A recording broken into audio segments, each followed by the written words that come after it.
Here is the practice cylinder head. Here's all the parts. Here's the valve, the camshaft, and the block. And you'll see that there's a little chamfered hole here and a hole through the middle and a hole for the camshaft. And then this chamfer should match that chamfer. And I'm going to show you a little trick too, because what I'm going to do is I'm going to accidentally make this extrusion too long. Okay, so what I'm going to do now is I'm going to come into this part. I'm just temporarily going to make it transparent so you can see through it, because I want to mate this to the axis this way, and I want to insert this. Then I'll show you how to put it together with something new. It's called transitional. So this part's easy. We're going to go to mate. We're going to mate the axis of that to here, okay? And you'll see immediately it's too long, which is fine. And so I'm just going to scoot it down just so it's, maybe down like this here, something like that, okay?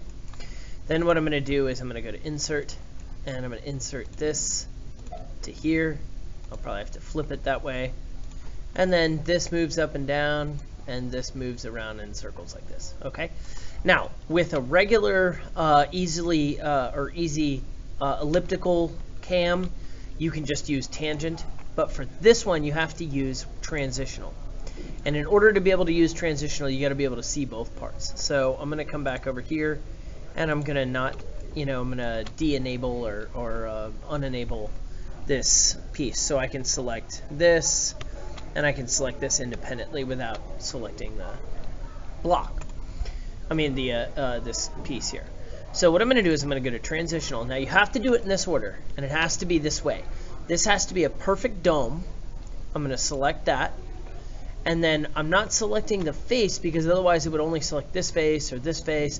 What I'm going to do is I'm going to select the side over here, and then when I hit OK, when I move this, watch how this connects. Let's see if I can scoot it here like this. When I move it, see how it follows that edge? That's what we want, okay? All right, the last thing I need to do is I need to take this so it's all the way down, okay? Like this. And now what I'm going to do is I'm going to take and I'm going to go, oops, no, I'm wrong.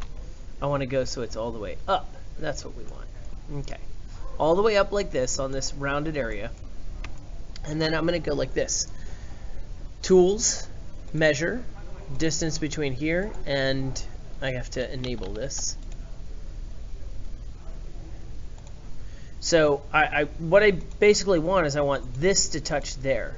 So 1.4433, I could remember that number, or what I can do is I can go back into this piece and I can go back to my original extrusion here. And what I'm going to do, this is really neat. We're going to take and I'm going to go to measure between here and here. You know what? I'm going to do this differently. Let's go back. Let's do this again. Okay. Okay. What I'm going to do now is I'm going to take and go to tools, measure. I'm going to measure from here to here, and I get a number. This should have showed up here, 1.443. Now what I'm going to do is I'm going to go back to here. I'm going to select my extrusion here, and I'm going to take my number and I'm going to say minus 1.443, and then hit OK, and it won't show up until I hit return.